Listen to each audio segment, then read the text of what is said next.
How's it going? Welcome to Skyrim, a beautiful and bountiful land with so many friendly people to assist and many friends to be made. But we're not doing that today. Instead, I'm going to push the boundaries of Skyrim and cause as much chaos as possible while doing it. What is the highest bounty you can get in a week of Skyrim? The run is very simple by design but complex in action, so I'm going to need the perfect specimen. For that, I'm going to smash some sliders here and tweak some of the other sliders too. Make this. He's beautiful.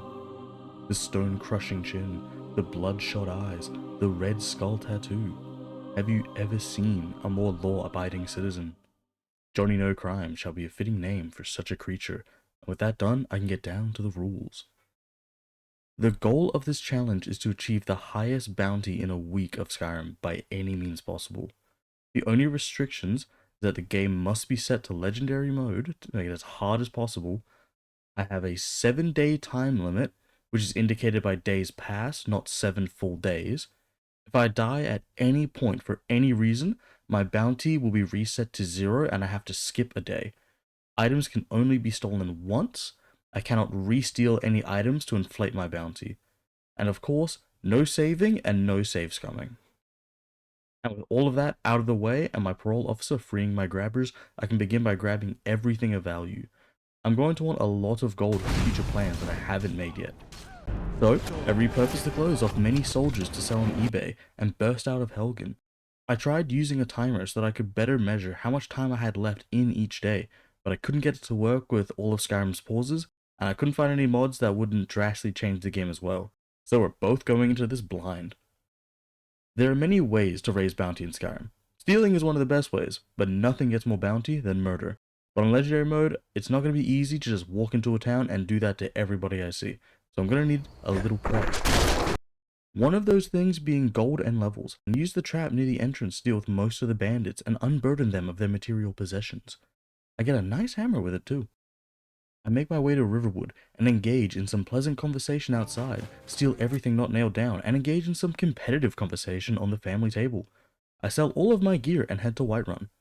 I want to get some basic quests done so we have access to some other quests and some easy starting cash, and it is pretty clear however that my equipment is far from adequate. So I make steel armor and talk to Jarlbargraf about the Dragon Menace. I ignore him though, and seek out some companionship at the local pub, and get myself a girlfriend the old-fashioned way. And now, with a pack mule, I set out to cross some things off my shopping list. I go into a nearby camp to deglove the bandit captain of some shiny gauntlets. A good start, but I still can't afford rent. So, where can I go for my riches and power? Of course, the most racist city in all of Skyrim, Windhelm. The surrounding stone people are indistinguishable from each other, so as a Nord, I will blend right in. I unload all of my stolen goods to the nearest merchant that will take them, and do a little smithing, and sell my shoddy daggers, but I'm not quite ready yet, so I do 2 more raids, one in a nearby wizard's den, but I leave pretty quickly as I'm not sticking around to be insta-killed by some lightning bolt. At least the robes sell for a lot. Another raid and my follower no longer feels like participating in human activities, and would prefer to ascend back to the launch day of the game. No matter, as I get to level 29 smithing and can now achieve the real reason I came to this shithole. Nearby, there's a Dwemer ruin by the name of Mazuf. I know I fucked that up, but I'm interested in the storeroom next to the ruin. In here is a free treasure trove of dwarven metal ingots, both raw and in scrap form. More than enough to make myself a new set of weapons and armor. Funny thing though, can't get the dwarven smithing perk yet. So I go to Bleak Falls Barrow, clear it out, eventually fighting the Overlord, which felt far easier than it normally should have been, and get the Dragonstone. I return to Farengar, and now it's time to kill a dragon. This game goes from like 20 to 10 really quickly. Trading wheels to airliner aside, I was able to get a dwarven smithing perk and make myself an average pimp attire before I add the dragon to the crew. I lightly pepper and baste the dragon to perfection, devouring its soul like the good citizen that I am, and return to claim my reward. It's shit, so I reward myself by buying a horse. This will let me travel much faster than before and save so much time. Heading to Morthal, my warhammer begins whispering to me, but I must resist the urge for a little longer, as I'm still only as strong as a newborn with scoliosis and just as poor. So I searched some nearby ruins to fix problem 2. My spine will forever be wiggly, however, which can be seen by how much damage I'm still taking in dwarven armor. A few swings from a Draugr can still make me see the burning gates, but there are a lot of opportunities for leveling, except for combat. It is really hard without my follower there to be the tank. Even 2 Draugr overwhelmed me, and I came close to death many more times than I would actually like to admit. After this rule though, I go to Solitude and ignore the execution before it triggers something deep down in my face tattoo, and wait for the shops to be open. I do a little enchanting in the meantime and steal some potions from the Royal Palace. Then I head to Markarth to level and sell more gear, then head off to raid the next Dwemer ruin with a ghost that will clear this place for me. But my camel caravan can't quite understand basic motor function, and I need to leave her behind unfortunately. Falmer fucking suck.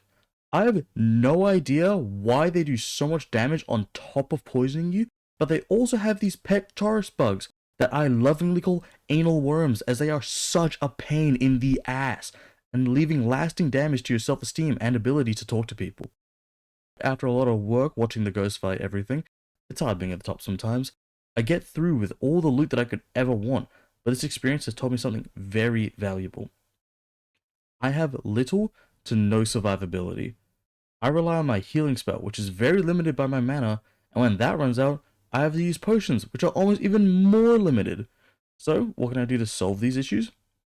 Ignore them and find a different way to sustain myself altogether. That would be by getting one of the easiest Daedric artifacts to obtain, the Ebony Blade.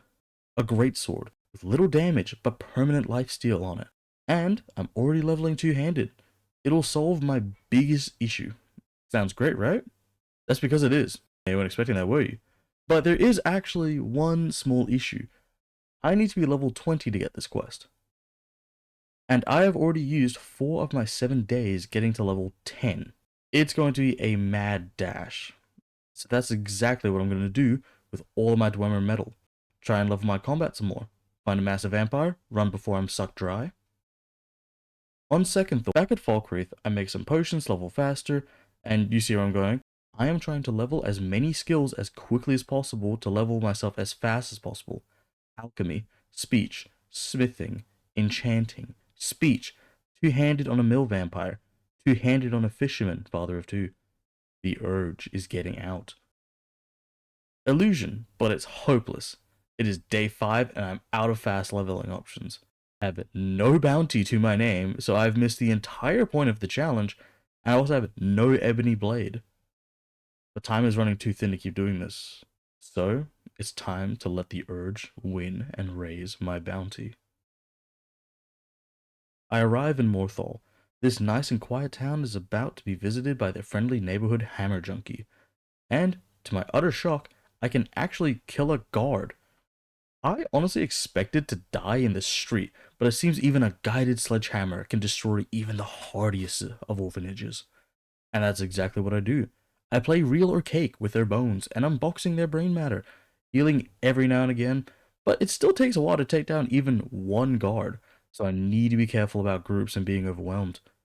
I go and talk to the Jarl and introduce Johnny to the nice council people while stealing everything to raise my bounty higher and higher. Not even goblets are safe from my dirty mittens. Pelts, potions, innocence, it's gone when Johnny comes to town.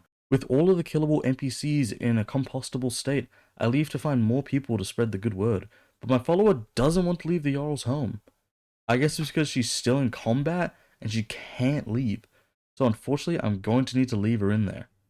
I try fighting on my own, but am reminded that I am not the force to be reckoned with. No, no, no. I am in fact the reckoned force, can't survive long in the wild. So I go indoors and add a little more bounty to my name. I have killed the same handful of people at least 10 times each, but because they are essential, they keep coming back to full health every few seconds. At least it's attracting more people into the hall, but it is becoming very dicey when there are 10 people that will not go down. So, with it getting so bad, I leave and a guard knocks me down as low as I have been since entering this town. And the fear that I experience, I can now understand the reason for adult diapers. I keep bobbing and weaving through the halls, and even use my fear power to get some breathing room, but it's getting worse. I've used most of my potions, but a perfectly timed level up saves my ass, and I I've made it to level 18 already. I've been doing so much fighting in this town, and by fighting, I mean swinging here and there, but then getting my skull caved in, that I didn't even realize that I've come very close to the original level 20 mark that I set for myself. It's almost too close. So I just pick some combat perks and go back to the average political podcast. The room is full to bursting, but I'm blocked from leaving and take a lot of damage from the back shots. I'm running out of potions very, very quickly, and more essential NPCs are rushing into the halls, and I have to start eating whole pantries of food right in front of them. Their horrified faces deepen as my wounds heal from eating raw meat. I circle around the room for as long as I can, jumping up and down the stairs to make a funnel, then heading to the next set of stairs and healing. I'm able to kill all of the guards this way and leave into the now empty streets of Morthal. I enter the alchemist shop and buy some ingredients because the shopkeeper has no knowledge that her town has just been prepped, packaged, and sent to Satan. I steal all of her potions in front of her and learn that that is actually a really good way to rack up bounty. This is because I gain a bounty equal to half of the stolen item's value. Did you know that? I didn't until playing this. Subscribe for more wacky facts. Now, with the stragglers dealt with, I leave this town and head to the next one to aid me in my quest. Looking at my stats, I have already gained a bounty of 11,987 gold. Well, less gained, more earned. I always take pride in my work. So much so that I crumple the wounded soldier in the med tent before running because it doesn't actually give me any bounty. This proves that he was evil and that I am the good guy of this story. I make it to Dawnstar. But since my companion is still in Morthal, probably dead, I'm on my own. So I need to do this a little more carefully. And by careful, I mean whacking a guard and stealing every potion in front of him, and then position myself on the stairs and get to work. Through this, I discovered an amazing way to reduce risk. Leave one guard alive and low on health, and then run to either another guard or NPC and mince them, and repeat this over and over and over again for most of the town. But partway through, I realized that I haven't been wearing my damage boosting gloves, but instead my potion brewing gloves. You know how much easier this would have been, like, if I just didn't fucking do that, like, from the beginning, if I wasn't so fucking stupid. On the plus side, I'm able to level my two-handed to level 70, a feat that I didn't even think possible in the time frame. Now I can level into Sweep, also known as the most busted perk that lets you hit everything in front of you with a sideways power attack. I enter the barracks, and now I have 4 guards chasing me. On another note, guards deal way more damage with a bow than in melee, so I'm going to avoid that as much as possible by trying to be as close as possible within reason. Buying the Sweep perk and using it to its fullest extent. That's right, with a Warhammer and Sweep, I can chain stun groups of enemy as long as I have stamina in the form of food or potions.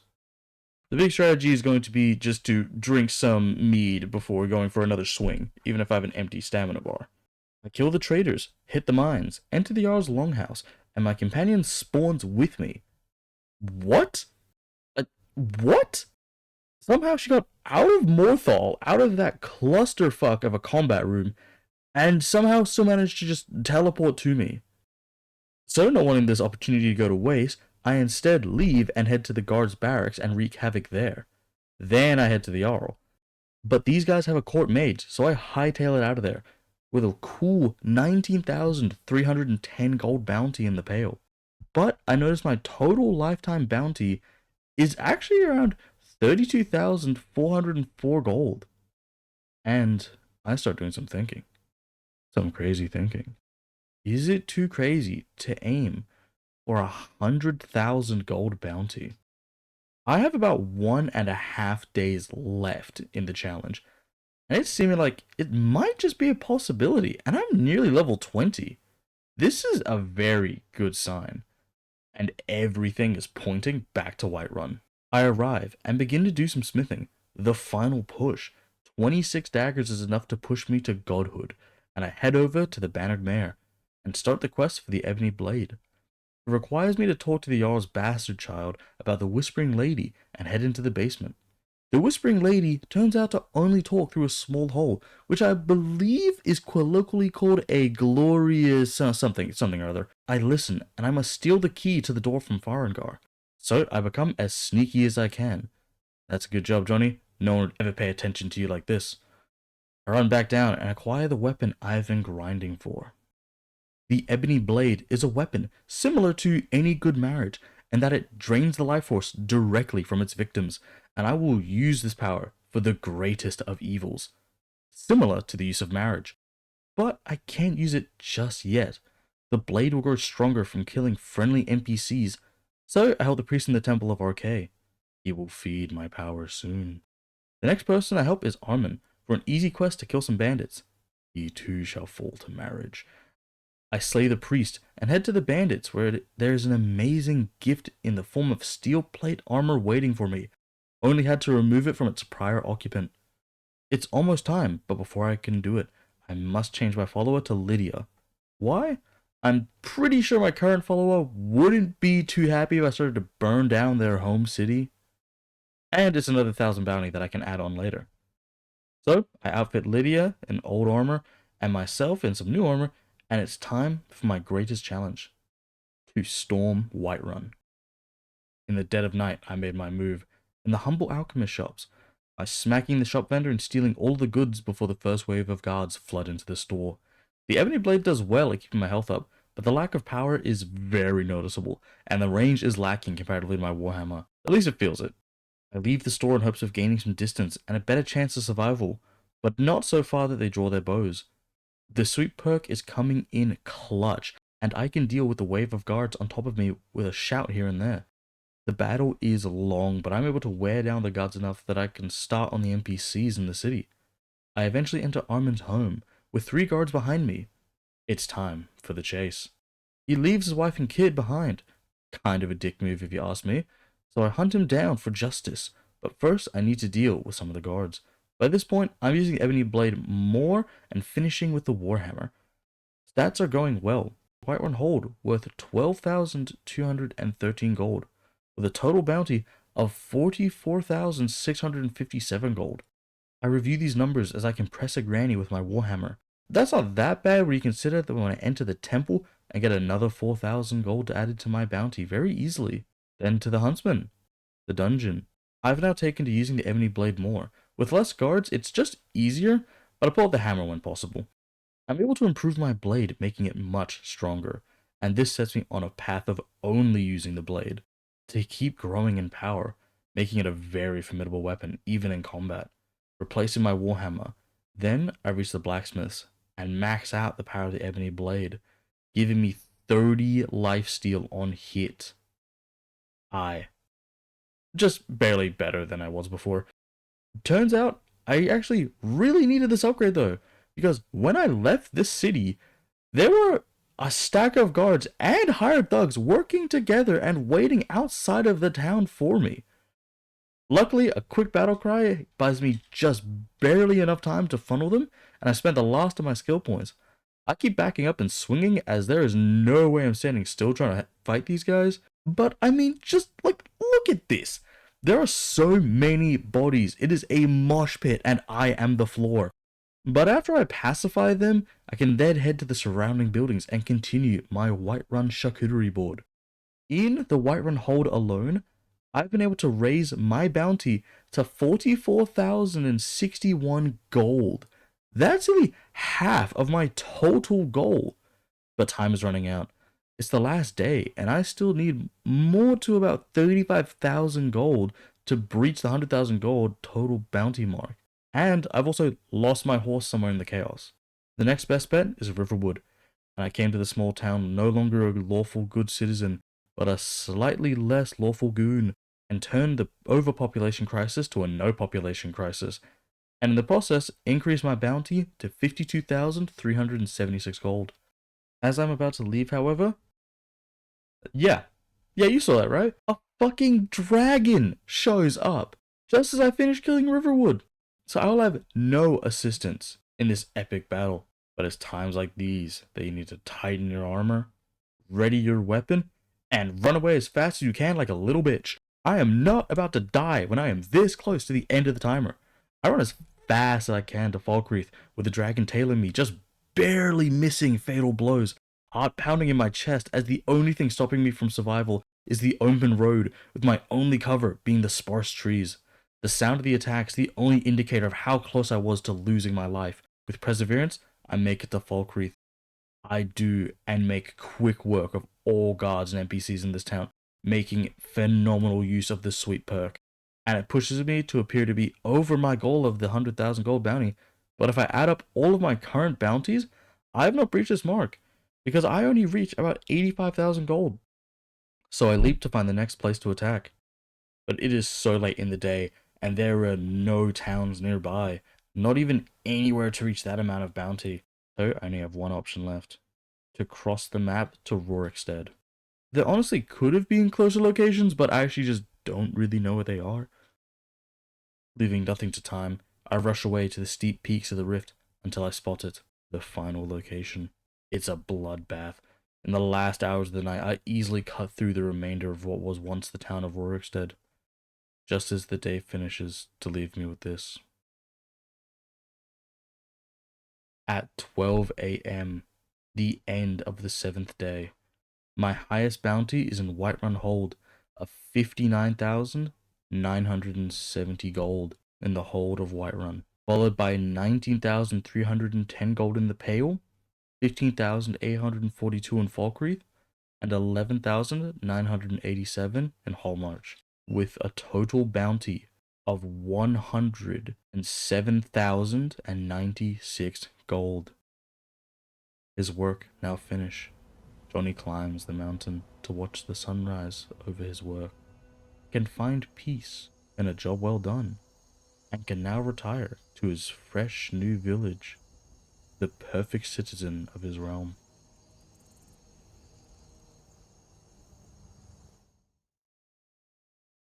Thank you all so much for watching.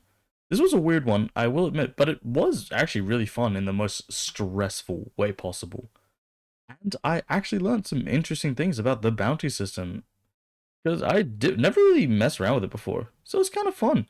And the strength of... I didn't realize also how strong the Ebony blade could become when maxed out. I also didn't realize how much time you actually save riding a horse to places. If you enjoyed this video, check out the others on my channel.